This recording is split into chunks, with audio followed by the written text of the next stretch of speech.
It's the Full Force Movie News Burst, brought to you by GeneralsJoes Reborn.com with me, Christopher McLeod AKA Diagnostic 80. Joining me to discuss the latest news regarding Hasbro's focus on gaming and dropping funding for future movies is the General himself, Justin GeneralsJoes Bell.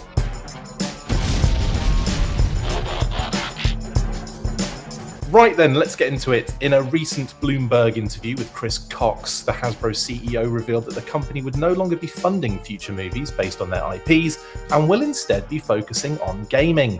In the article, they said, movies Hasbro co-financed, including the recent Transformers 1 and Dungeons & Dragons Honor Among Thieves, received critical praise but underperformed at the box office. Last year, the company sold off most of its film and TV business, and longtime rival Mattel Inc. passed the company in annual sales. While studios such as Sony Group Corp and Lionsgate Entertainment Corp will continue to make movies based on the company's products, Hasbro itself won't co-finance the films. It's part of a larger strategy to invest more in video and other games, which are popular with kids and adults and have been taking a greater share of consumers' leisure time.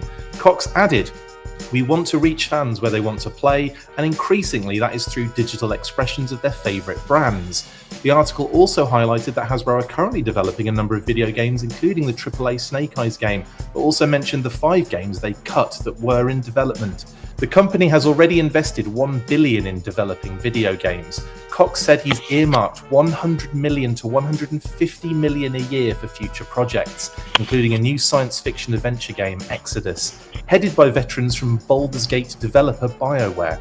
Hasbro is also working on a new Dungeons & Dragons video game that hasn't been previously announced, Cox said, and an action-adventure game based on G.I. Joe that is currently in pre-production. The company aims to release 1 or 2 video games a year by 2026. Video games aren't a surefire way to counter the drag in toys and movies. In 2023, Wizards of the Coast cancelled at least 5 video games amid a post-pandemic contraction in that industry.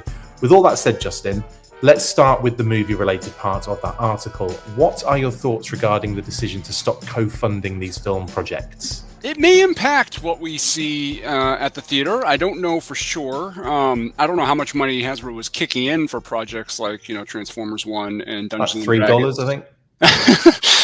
Yeah, I mean, if they're investing the lion's share of the budget for those films, and obviously that could impact future development because the studios may not be willing to put in, to fully fund the projects without some, of Hasbro's own money being kicked in. It just depends on how much they've invested. So yeah, I could see it impacting it a little bit. I think something that might be on the fringes, something like the Snake Eyes movie. I don't know would that have been made if Hasbro didn't kick in a little money to kind of get it over the finish line? Right. I don't know. So I think some of the big blockbuster stuff, like the Transformers franchise, to me is probably big enough at this point that it can probably survive. Even with the Transformers 1 animated film kind of not doing as well as people hoped, I think it can survive this sort of thing, and Hollywood will continue to supply funding for it. I think the chances of, they're already working on the G.I. Joe Transformers follow-up, so I'm guessing that one's probably still fully, in motion. Di Bonaventura is dipping into his deep pockets for that, probably. So stuff like that is probably safe. It just might prevent some smaller projects from being launched. It'll help if the Transformers G.I. Joe film does well at the box office. Right. I think it's kind of disappointing something like Transformers 1, which in my opinion was a pretty entertaining movie. It was pretty well done, yeah. Great. Had a solid cast. Yeah. There was really nothing. I got pretty universal positive praise, yet still underperformed at the box office. It kind of makes you think, well, geez, what do they have to do to make a successful film? But they do have the, so I think the streaming goes up on Paramount Plus like soon. Yeah. And I think that might be a better indication of where they should be going with those sort of films. Definitely. But, I'm with you. It was an amazing film and it deserved a lot better. And I don't want that to kind of be held against it for any kind of future kind of sequels and stuff. Exactly, and if it does, if it drives people to subscribe to Paramount Plus, I think that's I find it difficult to quantify exactly what impact streaming has on movie performance, because if you're licensing to somebody like Netflix or whatever, obviously you can count that money that they pay to license that film as revenue. If you're kind of putting it on your own platform, I don't know how that works. Like, I think Transformers 1 is a Paramount movie, I believe. So by putting it on Paramount Plus, they're kind of just putting it on their own platform. I don't know Right. how the revenue system works for that kind of thing. Streaming is kind of a black box as far as that goes. Yeah, absolutely. How do you think it will affect their Hasbro IP movies going forward? Do you think they will? Do you think it really makes any difference? Do you think they like? Because with the co-funding thing, obviously there's an element there of taking some of the strain, and then Right. with that, I imagine with a with co-funding, you have more control over what actually gets Probably. put out, right? So, do you think there's an element here where by not co-funding these movies, they're losing an element of control over it? Maybe, but kind of judging by the quality of what we've seen to this day, I don't know if that's really losing much from could be a bonus, is what you're a viewer saying. perspective. Yeah, I mean, Yeah. from all the rumors we've heard, anytime Hasbro has kind of gotten involved in the production, it hasn't necessarily been for the better. There was all these rumors when Retaliation was coming around that they kind of wanted to make it a little bit more, supernatural and have like, and then they're the ones that kind of brought in the idea of this adventure team that seemed kind of a little bit out of place. The whole Snake Eyes Magic Sword storyline that was kind of on the fringes of Retaliation, but never really coalesced into anything, and kind of in some ways almost spilled over to the Snake Eyes movie. If those rumors are true and Hasbro was the one kind of pushing for that sort of thing, then you got to kind of think, well, maybe less control is better in their case. But I think overall, just the Hasbro IP movies haven't been great from a critical perspective, with some exceptions, obviously. I think the Bumblebee movie is a big exception. So I don't think it's going to be a big impact. I don't think, it's not like Hasbro has their own Kevin Feige there who's providing critical, feedback and guiding things forward effectively. So I don't think there's going to be a whole lot of loss there. There's a definite, it's still very clear that Chris Cox and Hasbro want to go in this gaming direction. Yeah. Do you think that is a good idea? Do you think it's a good direction to go in, or do you how do you kind of like navigate that with Hasbro? Well, I mean, it makes sense. It's something that when the story came out, I kind of did a little bit of very quick research. I did find a Forbes article from 2022 which compared kind of the global revenue for gaming versus motion pictures, and it's not even close. Global gaming generated in 2022 almost $185 billion compared to, I think it was like 25 or 26 billion for Hollywood. So I mean, it's not really a close comparison. There's a quite dramatic rise in how much more you can earn from gaming than you can from Hollywood. I think there's been a clear shift where gaming has taken control over that. Now there's reasons for that. There's esports, there's mobile games, there's we're not just talking about kids sitting at their PlayStation and playing a console game. It spreads all throughout these different areas. So yeah, I think the writing's kind of on the wall. I think Hollywood has reached a point where, with some exceptions, it's it doesn't seem to be as gangbusters as it used to be. There are some films obviously that rise above everything else, but I just don't sense the buzz around Hollywood that there used to be. But gaming is a bigger challenge. I think there's a lot more moving parts. I think games, especially quality games, can be a lot more expensive to produce. I think there's a bigger opportunity to fail with gaming. And Hasbro hasn't done a great job with movies. So if you kind of wonder if they can't really make it work in movies, can they make it work in video games?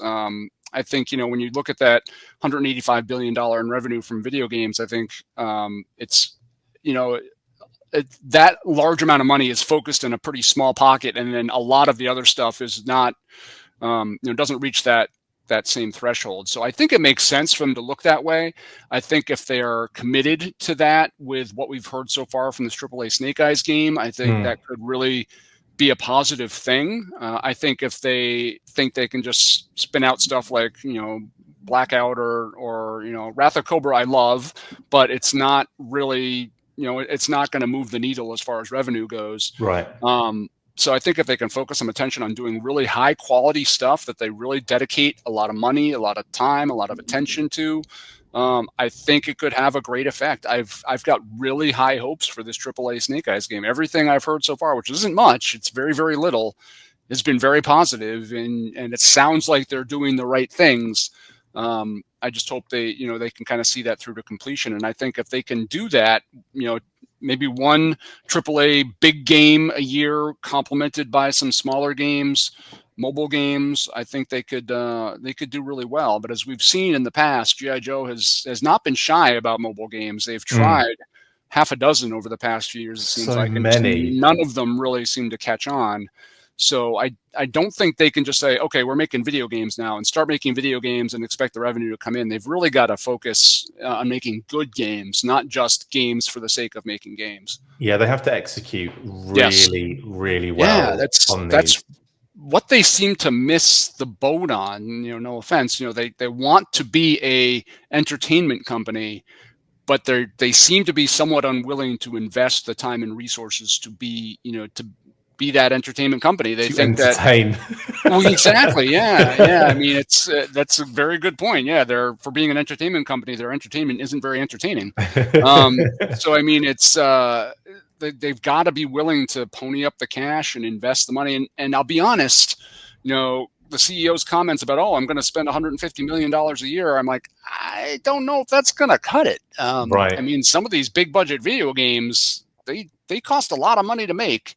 And if you're only going to invest $100 to $150 million a year, I don't know if on multiple projects. Yeah, on multiple projects. Yeah. I don't know if you've got your finger on the pulse of what's going to make a video game, spin-off work. So we'll see what happens. But yeah, I think it's probably something they should. I mean, to me, it's one of those things they have never really managed to kind of crack.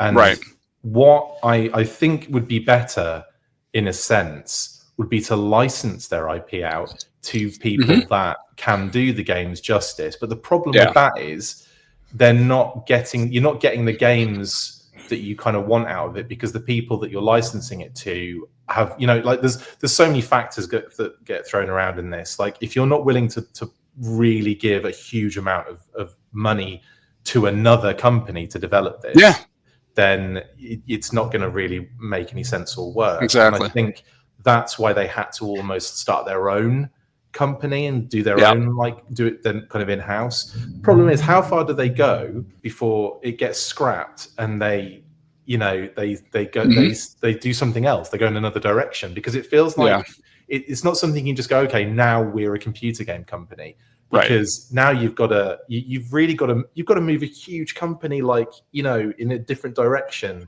And it hasn't. I mean, you haven't even hardly got any games out, really. Do you know what I mean? To kind of call themselves that. So all this kind of development stuff, there has to be something to it. It takes so long to develop these things. Like, it takes years to develop these things. I'm very excited to see where Snake Eyes is at. They said, what I was really interested in is we haven't heard anything from the Snake Eyes game in the longest time. This is the first mention of the game where they are talking to Chris Cox. So Chris Cox, effectively, he is talking about it. So we know that it's still in pre-production. It is still active, and it is still one of the ones that wasn't cut, because a little while ago they cut 5 games completely and in development, and chopped a huge destroyed multiple departments of computer games that they had set up. So exactly. I don't know. It's like, it's difficult, isn't it? It's like, when do you actually go and do it, and when, and there's a lot riding on. There's probably a lot riding on the Snake Eyes game, honestly. I would think so, and it's been in production for a while. I think there's a thin line between sort of taking your time and making high quality product and being what's called kind of development hell. And I'm not making any aspirations that Snake Eyes is in development hell or anything like that. We've been hearing about it for years and have not even seen maybe a couple of screen captures, but that's really been it. That could be a good thing. I mean, these video games sometimes take a long time to make and a long time to produce, and that could be a sign that they're really putting some time and effort into it, which would be good. And they're certainly, making some of the right steps. Bringing Brandon Jerwa on as a writer, I think, is a good step in the right direction. Shows some attention to the G.I. Joe lore and G.I. Joe history, and bringing somebody in who's got a history writing video games, a history writing G.I. Joe comics. He's familiar with the brand. So even a small step like that is a good one. And he, whenever we do hear any little nuggets from him about it, he's effusive with his praise. which is great. But I'm hoping that at some point we start actually seeing or hearing something about it. Now, they did mention 1 or 2 games a year being released by 2026. I don't know if Snake Eyes is one of those. That would be awesome. Although it's kind of crazy to think, I mean, that's still a year and a half away, you know, I mean, that's still a long time. So, but hopefully if 2026 is one of, you know, if Snake Eyes is one of those games in 2026, yeah, we should start hearing more about it very shortly, I would think, which would be very cool.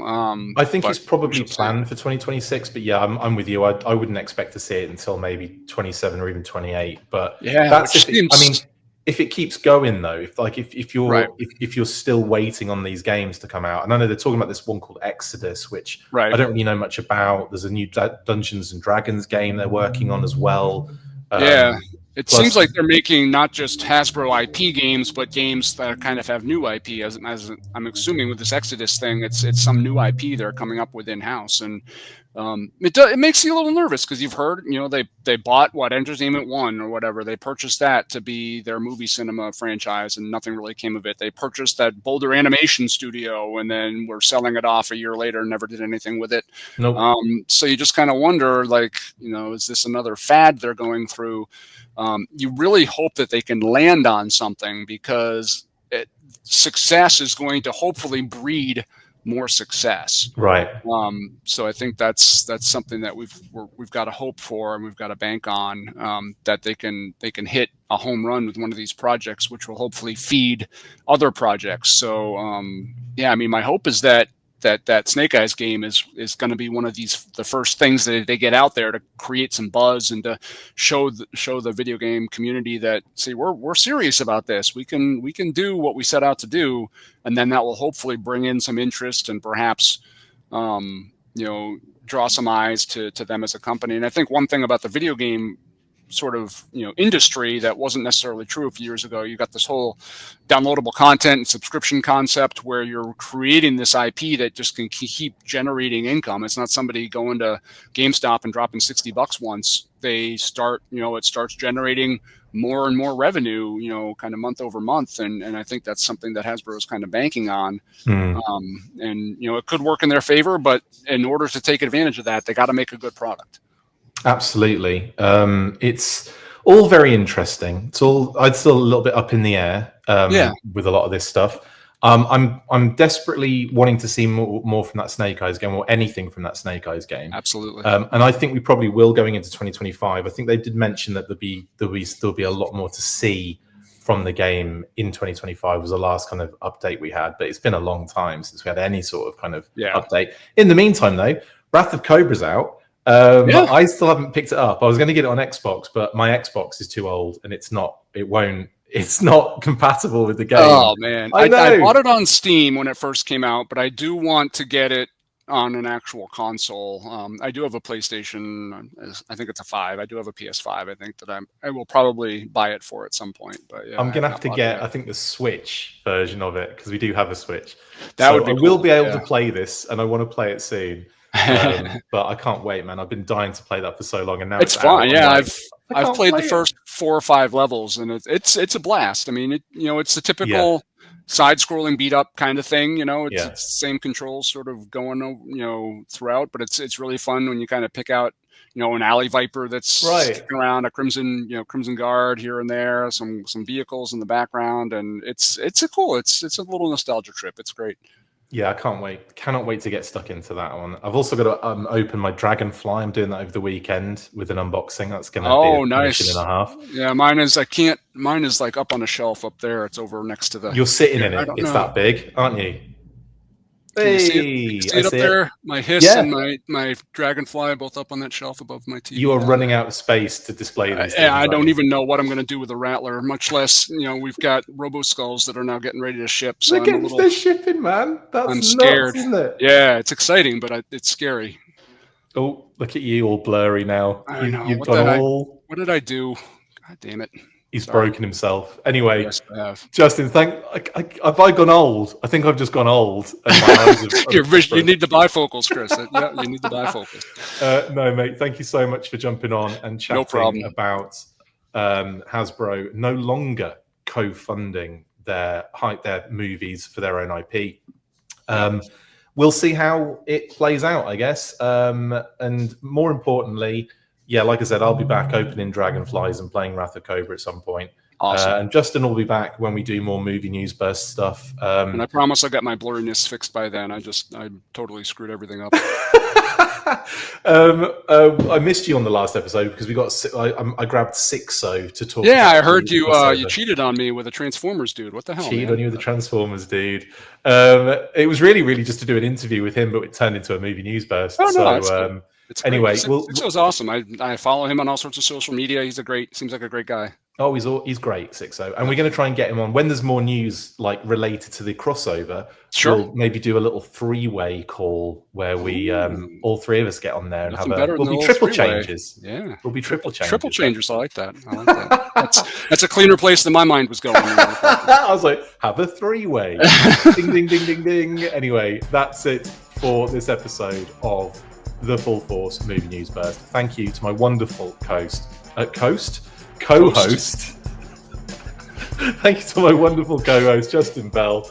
See you next time. And as always, you know what to do. After 3, 1, 2, 3. Full Force. Amazing.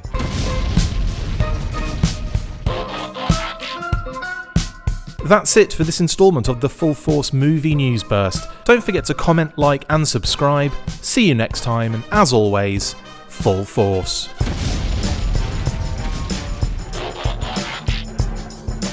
Make sure you get involved with the discussion by liking, sharing and commenting on these videos, and as always you can keep up with the show after listening by following on X, formerly Twitter, @The Full Force, liking the Facebook page, facebook.com/The Full Force.